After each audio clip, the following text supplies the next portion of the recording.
વિસાવદરની ચૂંટણીની જાહેરાત થઈ એટલે એ વિસ્તાર મુજબ લાગતું હતું કે અહીંયા ઇકોઝોન આ ચૂંટણીનો મુખ્ય મુદ્દો બનશે, પણ આ મુદ્દો હાલ સાઈડ પર છે ને અહીંયા રોડ રસ્તા અને ખાસ ખાતરને લઈને વાતો થઈ રહી છે. પ્રચાર દરમિયાન પક્ષો આ બાબતને લઈને એકબીજા પર પ્રહારો કરી રહ્યા છે. ફરી ખાતરના મુદ્દે કોણે કોના પર શું પ્રહાર કર્યો જાણીએ અહેવાલમાં. જય હિન્દ. BSI TV ન્યૂઝ પર આપની સાથે હું છું નિધિ ગઢવી. થોડા દિવસ પહેલા આપ ઉમેદવાર ગોપાલ ઇટાલિયાએ સવાલ ઉઠાવ્યો હતો કે આ વિસ્તારમાં દારૂ સરળતાથી મળી જાય છે પણ ખેડૂતોને ખાતર નથી મળતું.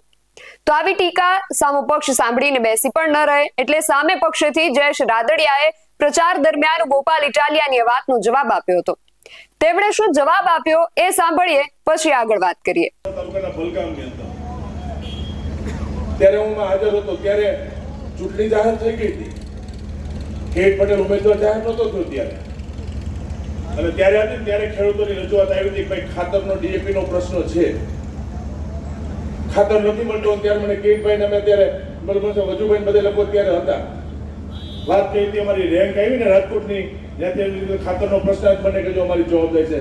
700 ટન ખાતર તમારે વિસાવદર ભેસાણમાં અમે તાત્કાલિક ગાઈડ તમને મોકલીએ, અને કાંઈ ઇસ્યુ નથી. તમને હજી કહું છું એમાં કે તમને મુશ્કેલી પડે, પાયાનું ખાતર તો DAP જતું, NPK, યુરિયા, કેસવાઈ ક્યાંય પણ જોતું હોય ને, આ જયેશ રાદડિયાની જવાબદારી છે. તમારે કિરીટભાઈને ફોન નથી કરો, તમારે જે ખાતરની જરૂર પડે ત્યાં મને કહેજો, અહીંયા તમે માગશો ને એટલે બીજે તે રેન્ક તમારા પાદરમાં આવીને ઊભી છે. તો હવે જયેશ રાદડિયાની આ વાતનો આપ નેતા રાજુ કરપડાએ જવાબ આપ્યો છે. હવે પહેલા તેમને સાંભળીએ. જનતા પાર્ટી આપણે જેને ચૂંટીને મોકલીએ છીએ એને ખરીદી લેવાના પ્રયત્ન કરે છે.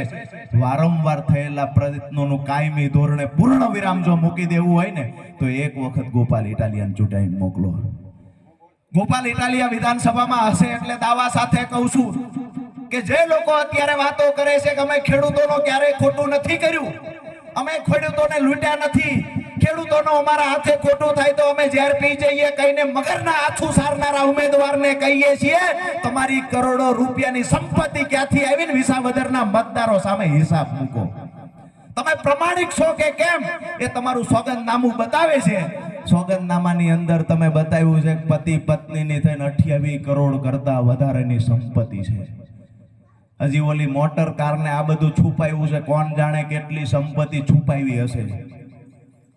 માત્ર 10 વર્ષ ભારતીય જનતા પાર્ટીના જિલ્લાના પ્રમુખ રહ્યા, એમાં કરોડો રૂપિયાની સંપત્તિ બની ગઈ. આ બાજુ અમારે ગોપાલ ઇટાલિયા આમ આદમી પાર્ટીના, એટલા માટે હું વાત કરું છું કે મતદાન કરવા જાવ ત્યારે આ વાતનો વિચાર કરીને જજો. આમ આદમી પાર્ટીના પૂર્વ પ્રમુખ, હાલ આમ આદમી પાર્ટીના રાષ્ટ્રીય નેતા ગોપાલભાઈ ઇટાલિયા લાંબા સમયથી ગુજરાતની અંદર નેતૃત્વ કરે છે. 2020 થી સતત જાહેર જીવનમાં છે, ખૂબ મોટો ચહેરો છે. આમ આદમી પાર્ટીએ ખૂબ મોટું પદ આપ્યું છે, પ્રદેશના નેતા બનાવ્યા, પછી રાષ્ટ્રીય નેતા બનાવ્યા. તેમ છતાં એ વ્યક્તિને આજે ઘરનું ઘર નથી. આનાથી મોટું પ્રમાણિકતાનું સર્ટી બીજું કોઈ ના હોઈ શકે. આનાથી મોટું બીજું પ્રમાણિકતાનું સર્ટી કે ખેડૂતો ખાતરની ફરિયાદ લઈને આવ્યા, અહીંયા ખાતર મળતું નહોતું.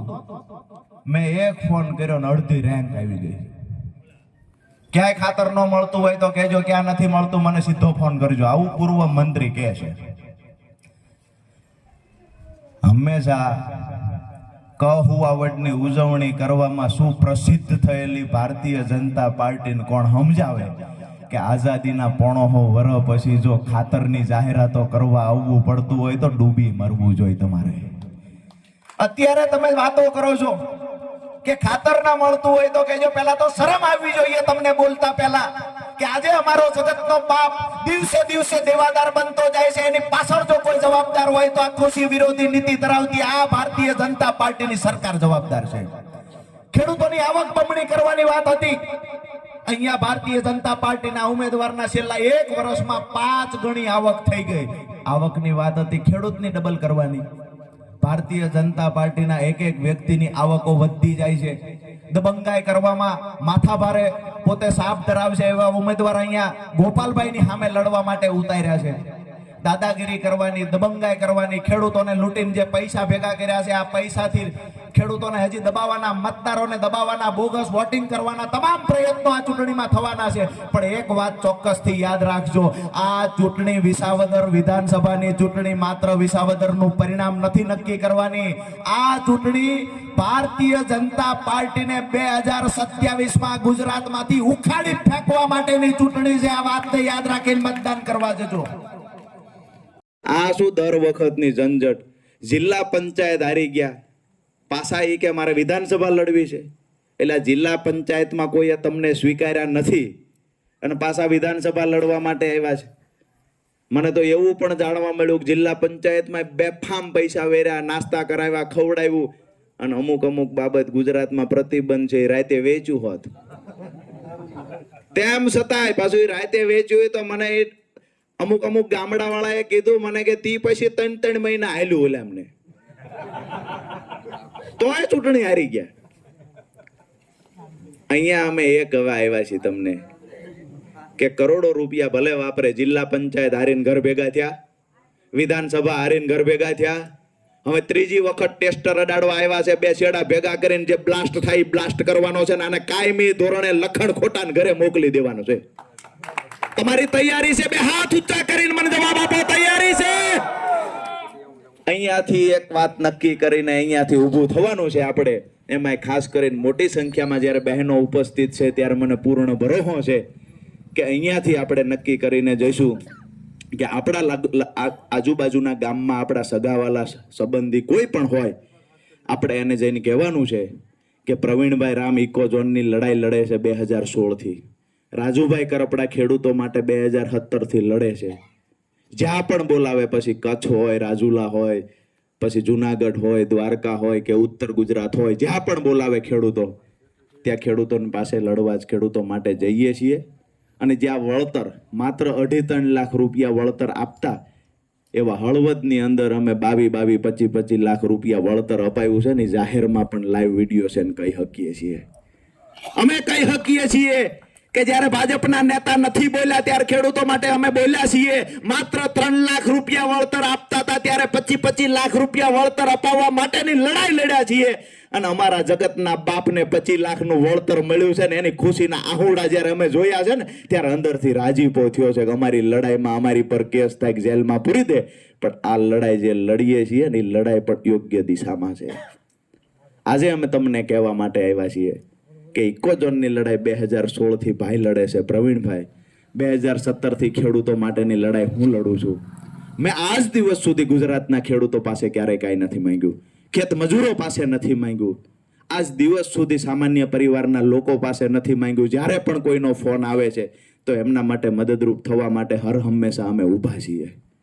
આજ પહેલી વખત વિસાવદરના મતદારો પાસે હું ભીખ માંગવા આવ્યો છું કે મારો ભાઈ ગોપાલ ઇટાલિયા ગુજરાતના ખેડૂત અને ગરીબોનો અવાજ બનીને વિધાનસભામાં જાય છે ને એને 19 તારીખે મત આપવાનો છે. આપ સૌની તૈયારી છે? 19 તારીખે ગોપાલભાઈ ઇટાલિયાને અહીંયાથી ઝાડુના નિશાન સામે એવી રીતે મત આપવાના છે કે ઈવીએમ જોવે તો સાંજે 5 વાગે ખબર પડી જવી જોઈએ. ઝાડુ ઝાડુ ઝાડુ. પછી બહેનો ગીત ગાય છે 23 તારીખે. બહેને કીધું જંગી બહુમતીથી, પણ પછી બહેનો ગીત ગાશે જે મેં પહેલા હમણાં વાત કરી એ મુજબ.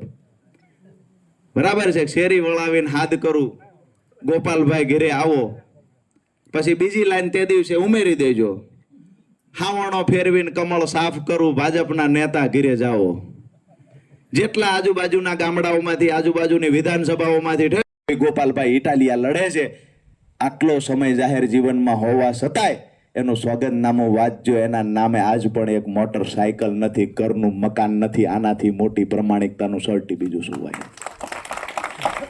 અમે તમને એ કહેવા આવ્યા છીએ કે અમે કોઈ પૈસાનો અહીંયા રેલમસેલ કરવાના નથી. અમને તમે જાહેરમાં જોશો તો અમારા મોટા મોટા બેનરો, હોર્ડિંગ્સો, પોસ્ટરો આ અમારા તમને નહીં દેખાય, પણ અમે એક વાત કહીએ છીએ, અમારા દિલમાં જઈને જોજો, ખેડૂતો માટે ગરીબો માટેનો પ્રેમ ચોક્કસથી દેખાશે. અમે લોકો અધિકારીઓ સામે લડીએ છીએ, અમારી પર કેસ થાય છે, અમે કેસને વહોરીએ છીએ કે ગંદકી દૂર કરવાની બાબતે રજૂઆત કરવા જઈએ કેસ થાય, ખેડૂતોને કમોસમી વરસાદનું વળતર આપવાની વાત હોય, અતિવૃષ્ટિ થઈ હોય વળતર આપવાની વાત હોય, હાઈ ટેન્શન લાઈન નીકળતી હોય, ખેડૂતોને દબાવી ધમકાવી અને ઊભા પાકમાં જેસીબી જેવા મશીનો હાલતા હોય, ત્યારે એમના માટે અમે લડવા જઈએ અને અમારી માથે કેસ થાય છે. આવા અસંખ્ય કેસ થશે તોય હારશું નહીં. ગમે એવડી મોટી જેલમાં ભાજપના નેતા પૂરી દે તોય હારશું નહીં. બસ કહેવા માટે આવ્યા છીએ કે 19 તારીખે અમને એકલા ન પડવા દેતા, બાકી તમારા માટે આ ખોળિયામ પ્રાણ છે ત્યાં સુધી લડી લેવાની તૈયારી છે. એટલે હવે કહી શકાય કે વિસાવદરમાં ચૂંટણીનો જે જંગ છે અને રંગ એ બંને બરાબર જામ્યા છે. સામ સામે પ્રહારો થઈ રહ્યા છે અને આ શાબ્દિક પ્રહારો આ યુદ્ધમાં દરેક પક્ષને ઈજાગ્રસ્ત કરી રહ્યા છે. હવે કોણ આ શબ્દો થકી આ ચૂંટણી જંગમાં જીત મેળવે છે એ જોવું રહ્યું. આ વિશે તમારું શું માનવું છે અમને કમેન્ટ કરીને ચોક્કસથી જણાવજો. આવા જ વધુ અહેવાલો સાથે મળતા રહીશું. તમે મારી YouTube ચેનલને સબસ્ક્રાઇબ કરવાનું અને અમને Facebook અને Instagram પર ફોલો કરવાનું ભૂલશો નહીં. બાકી અવનવી અપડેટ્સ માટે આપ જોતા રહો BS9 TV ન્યૂઝ. નમસ્કાર.